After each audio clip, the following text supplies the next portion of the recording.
Welcome to Inkleaf, a quiet space to slow down and breathe. Calm your thoughts begins with a simple, relatable idea. The mind isn't noisy because something is wrong with you, it's noisy because it's been overworked. Most of our stress doesn't come from what's happening right now, but from thoughts replaying the past or racing into the future. And when we follow every thought, the body reacts as if danger is real. This first part invites you to notice that thoughts are not instructions, they're passing events. You don't need to silence them or push them away. Peace starts when you stop chasing each one, return to the present moment, and allow the mind to settle naturally.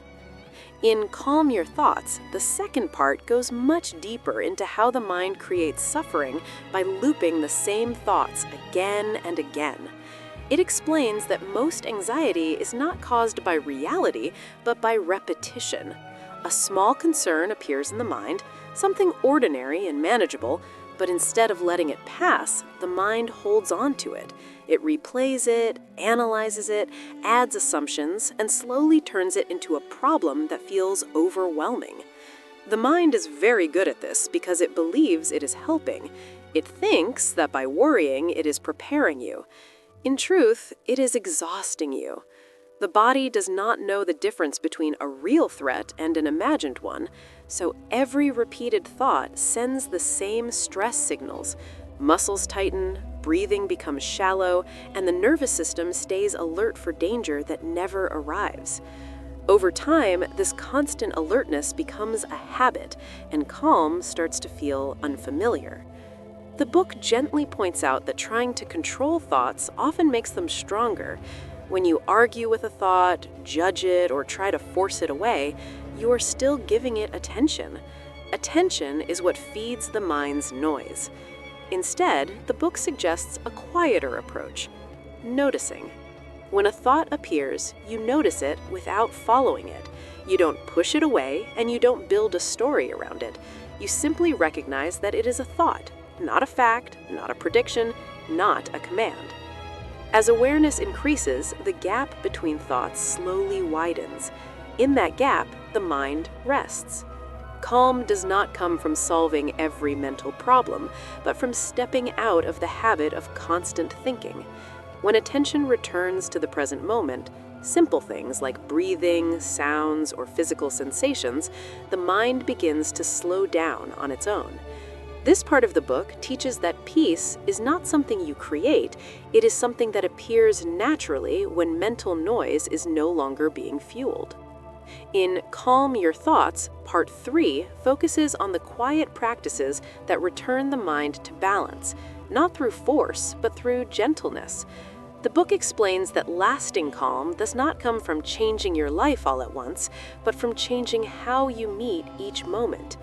When the mind is constantly occupied with thinking, it loses contact with the present, and this disconnection is where restlessness grows. The practice begins with awareness of the body because the body always lives in the now. By noticing simple sensations, breathing, posture, the feeling of your feet on the ground, you interrupt the endless stream of thoughts without needing to stop them. The mind naturally slows when attention is grounded. The book also emphasizes acceptance as a powerful calming force. Resistance creates tension, while acceptance softens it. When you allow thoughts to be present without labeling them as good or bad, they lose urgency. They arise, linger briefly, and fade, just like sounds in the distance. Another key idea is learning to respond rather than react. Reacting is automatic and driven by habit, while responding requires presence. When you pause before reacting to a thought, emotion, or situation, you reclaim control over your inner state. Over time, this pause becomes familiar, and peace becomes more accessible. The book reminds us that calm is not the absence of challenges, but the ability to remain centered within them. Through simple daily awareness, patience, and compassion toward the mind, the noise begins to soften. Thoughts still appear, but they no longer dominate. This part teaches that clarity is not something to chase, it is something that reveals itself when the mind is given space to rest. In Calm Your Thoughts, the closing message is simple and reassuring. Peace is not far away, and it does not require a new life or a perfect mind. It begins when you stop trying to escape your thoughts and instead learn to live alongside them with awareness. When thoughts are no longer treated as problems to be solved, the mind naturally relaxes. Calm becomes less of a goal and more of a natural state that returns again and again. The book reminds us that life will always bring uncertainty, challenges, and change. A calm mind does not mean a problem-free life, it means meeting life without constant inner resistance.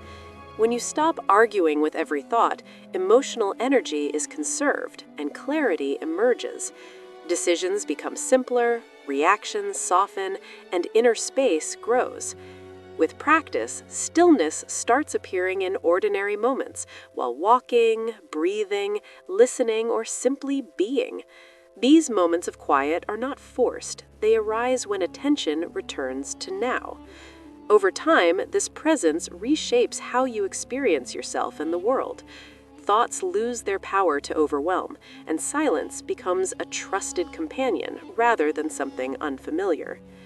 The book gently closes with an invitation to return to this awareness whenever the mind feels heavy. Calm is not something you achieve once and keep forever. It is something you revisit moment by moment, and each return strengthens your connection to peace. If this reflection helped you slow down and see your thoughts differently, support the journey by liking the video and subscribing to Inkleaf. Here, we learn to quiet the mind and live with clarity, one breath at a time.